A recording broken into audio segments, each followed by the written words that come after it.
안녕하세요. 오늘 5분 판례에서는 지난번에 이어서 포괄임금제 관련 판례를 한 번 더 살펴보도록 하겠습니다.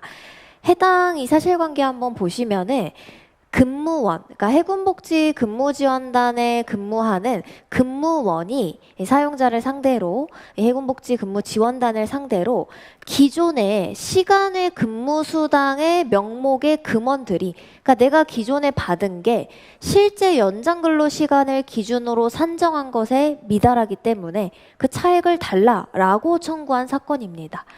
요거는 사실관계를 좀 더 자세히 살펴볼 건데 그 전에 이 해군복지 근무지원단에서 근무원한테 줬던 시간의 근로수당 명목의 금원은 크게 두 개였습니다. 시간의 근무수당도 주고 봉사료도 줬어요. 근데 다만 봉사료는 2004년 5월 1일까지, 그러니까 그 전까지 주고 요때부터는 지급이 중단됐던 겁니다. 그래서 얼핏 잘못 보시면 이거를 시간의 근무수당도 주고 봉사료도 더 줬으니까 이거 더 준 거 아닙니까? 하실 수 있는데 하나 체크하실 게 여기서는 공무원 보수 규정을 준용해서 근무수당을 줬었는데요. 여러분 요건 참고로 알고 계시면 근로자는 연장, 야간, 휴일 근로, 시간의 근로를 하면은 통상시급, 통상임금의 1.5배를 지급하잖아요. 근데 공무원 같은 경우에는 근로자 신분이 아니기 때문에 정액으로 시간의 수당을 지급합니다. 그러니까 여기서 이 근무 지원단에서 근무원한테 줬던 거는 시간의 수당은 정액의 수당이었던 거예요. 그러니까 우리가 알고 있는 1.5배가 아니라 그냥 뭐 5만 원, 7만 원 요렇게 그냥 정액으로 줬던 겁니다.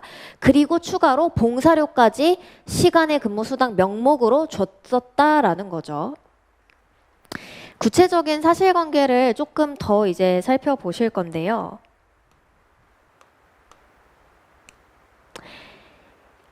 요거는 저희 그 대법 판례 전에 이제 그 중앙지법 판례에서 판시가 됐던 사실관계를 같이 좀 보려고 하는 겁니다.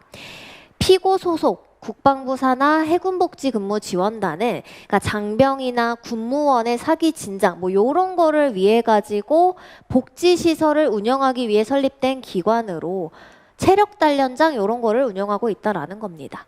근데 이 근무지원단은 배정된 예산 범위 내에서 근무원의 급여 지침을 작성한 후에 이거를 기초로 해서 급여를 주고 있는데, 그러니까 매년 이 근무원들한테 급여를 어떻게 줄지는 예산 범위 내에서 정해서 주고 있는데요. 특별히 각종 재수당은 공무원 보수 규정에 준해서 지급하고 있다. 그러니까 여기서 알 수 있는 거는 뭐예요? 여러분들이 그냥 떠올리실 수 있는 거.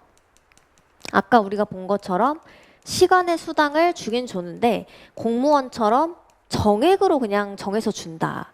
그래서 이 공무원 보수 규정에 따르면요. 근무원을 대상으로 실제 근로한 연장 근로 시간은 카운팅하지 않고요.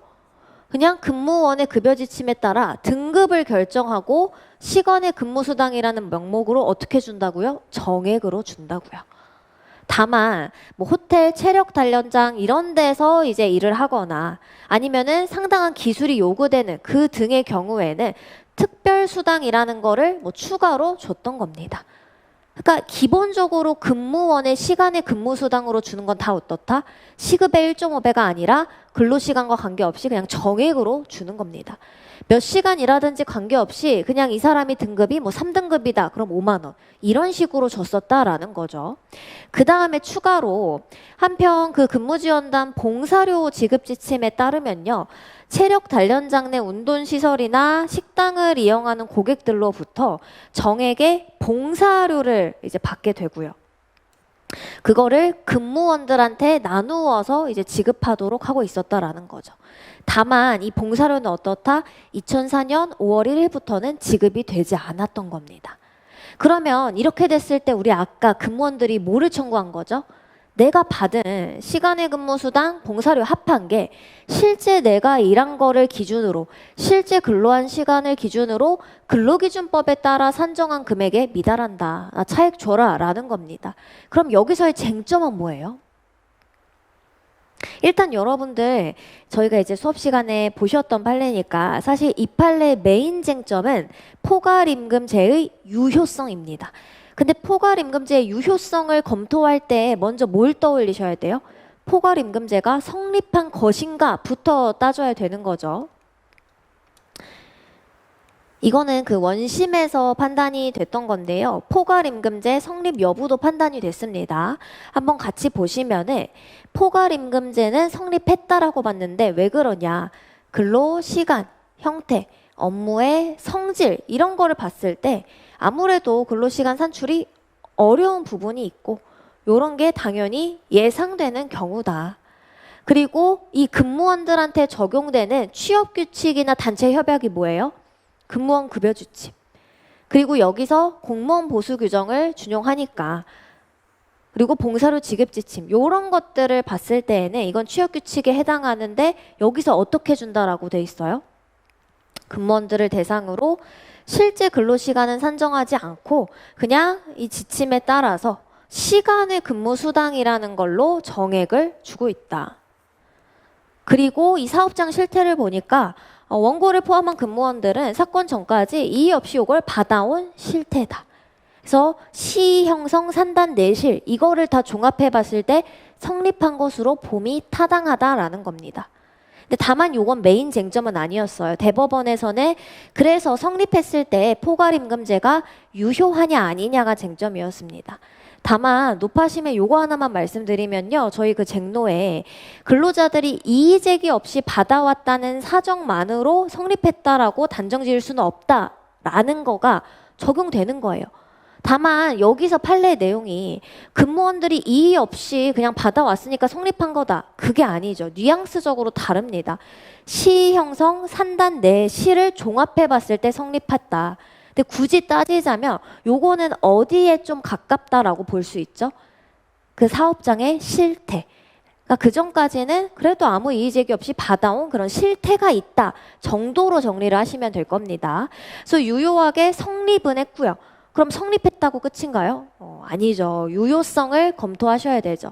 실제 근로시간 산정이 어려워야 되고요. 그 다음에 중요한 거 근로자한테 불이익이 없어야 됩니다. 이때 그 포괄임금제가 유효하냐? 유효하지 않다라고 판단이 됐는데 왜 그렇게 판단됐는지 한번 볼게요.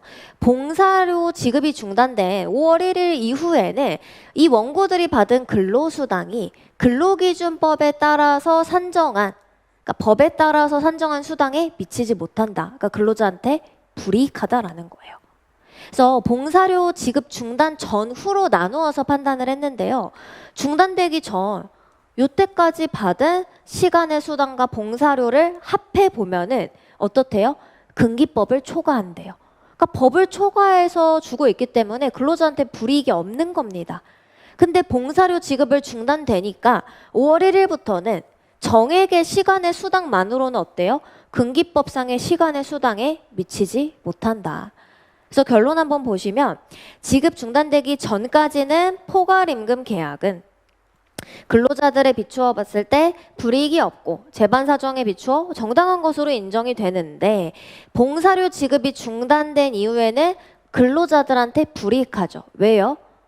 봉사료 없이 시간의 근무 수당만 하며 근기법에 따라 산정한 수당에 미치지 못했기 때문에 근로자들한테 불이익해서 무효다. 그러니까 성립은 했으나 불이익해서 봉사료 지급 중단 이후부터는 무효다. 이렇게 판단이 됐던 사건이고요.